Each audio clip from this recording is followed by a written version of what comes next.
നമസ്കാരം, ഞാൻ ഡോക്ടർ മനോജ് അയ്യപ്പത്ത്. ഞങ്ങളുടെ M&M Gastro Care എന്ന ഞങ്ങളുടെ ചാനലിലേക്ക് നിങ്ങൾക്ക് വീണ്ടും സ്വാഗതം.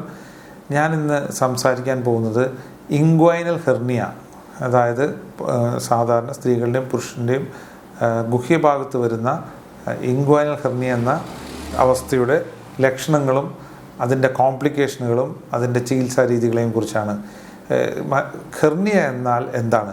നമ്മളുടെ ശരീരത്തിൽ ഉള്ളിലിരിക്കേണ്ട അവയവങ്ങൾ ഏതെങ്കിലും ഒരു ഭാഗത്തെ മസിലിനോ അല്ലെങ്കിൽ ശരീരത്തിൻ്റെ കവറിങ്ങിനോ ശക്തിക്ഷയോ ബലക്ഷയോ സംഭവിക്കുമ്പോൾ അത് തള്ളി ഒരു ഡിഫക്റ്റ്, ഒരു ദ്വാരം വഴി പുറത്തേക്ക് വരുന്ന അവസ്ഥയാണ് ഹെർണിയ എന്ന് പറയുന്നത്.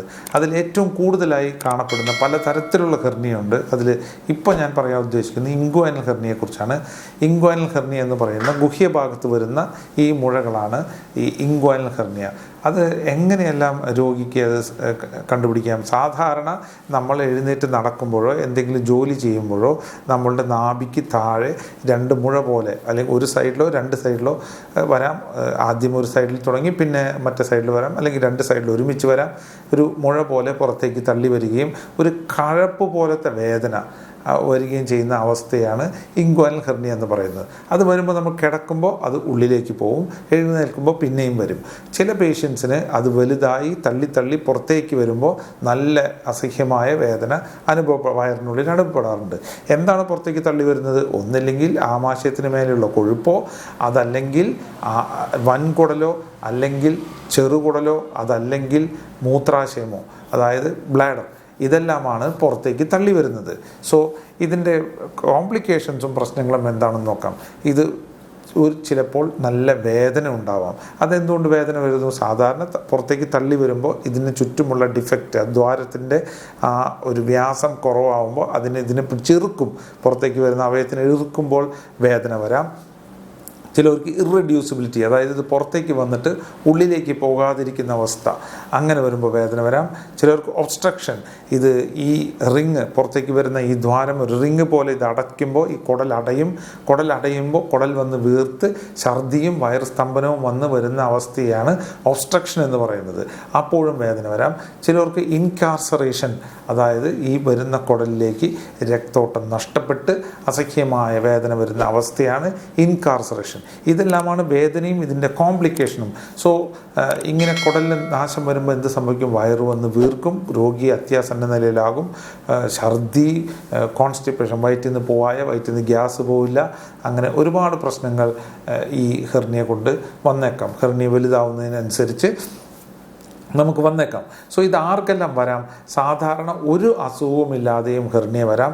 അതല്ലെങ്കിൽ അധികമായി ഭാരം പൊക്കുന്നവർ, പ്രോസ്റ്റേറ്റ് ഗ്രന്ഥിക്ക് വളർച്ചയുള്ളവർ, അതായത് മൂത്രമൊഴിക്കാൻ തുടർച്ചയായി മുക്കേണ്ടി വരുന്ന അവസ്ഥ, കോൺസ്റ്റിപ്പേഷൻ, വയറ്റിൽ നിന്ന് പോകാനായിട്ട് മുക്കേണ്ടി വരുന്ന രോഗികൾ, പിന്നെ COPD, ലങ്സിന് എന്തെങ്കിലും അസുഖങ്ങളുള്ളവർ, ഇവർക്കെല്ലാം ഹെർണിയ കൂടുതലായി കാണപ്പെടുന്നു. പിന്നെ വളരെ വിരളമായ ഒരു ചില അസുഖങ്ങൾ ലൈക്ക് മാർഫൻ സിൻഡ്രോം, ഇതിൻ്റെ ശരീരത്തിൻ്റെ കോശങ്ങളുടെ ഡിഫക്റ്റ്, അങ്ങനെയും ഈ ഹെർണിയ കാണപ്പെടാം. അപ്പോൾ ഹെർണിയയുടെ ലക്ഷണങ്ങൾ ഞാൻ പറഞ്ഞു, അതിൻ്റെ കോംപ്ലിക്കേഷൻസ് പറഞ്ഞു.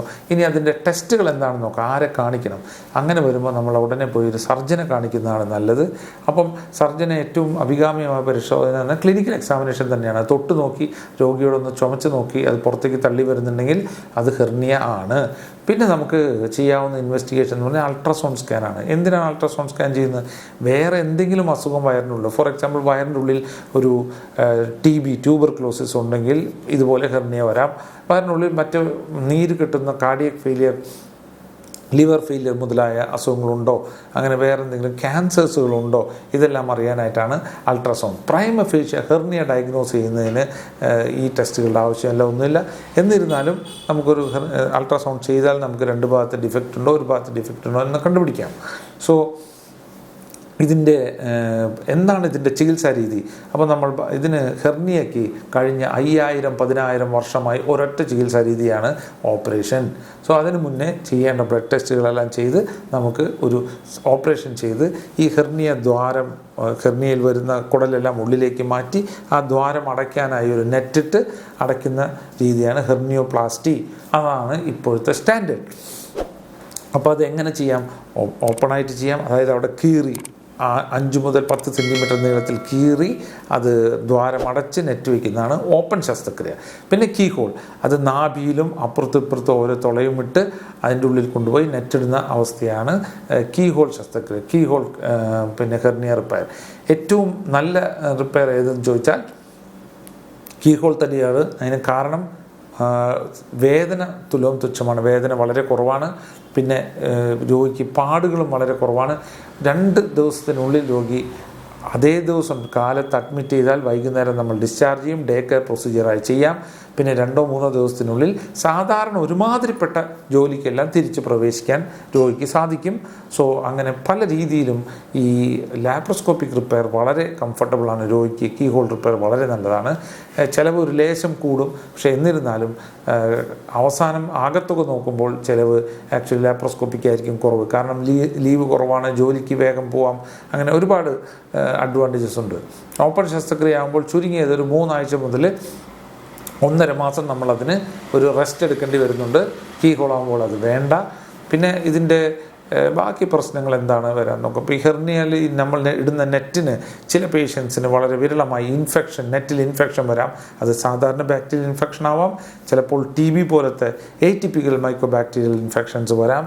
സോ അതൊരു കോംപ്ലിക്കേഷനാണ്. 2 മെഷ് റിജക്ഷൻ, ചിലർക്ക് ഇവിടെ അത് മെഷ് പിടിക്കില്ല ശരീരത്തിന്, അപ്പോൾ മെഷിനെ ബോഡി റിജക്റ്റ് ചെയ്യും. സോ അങ്ങനെയും വരാം.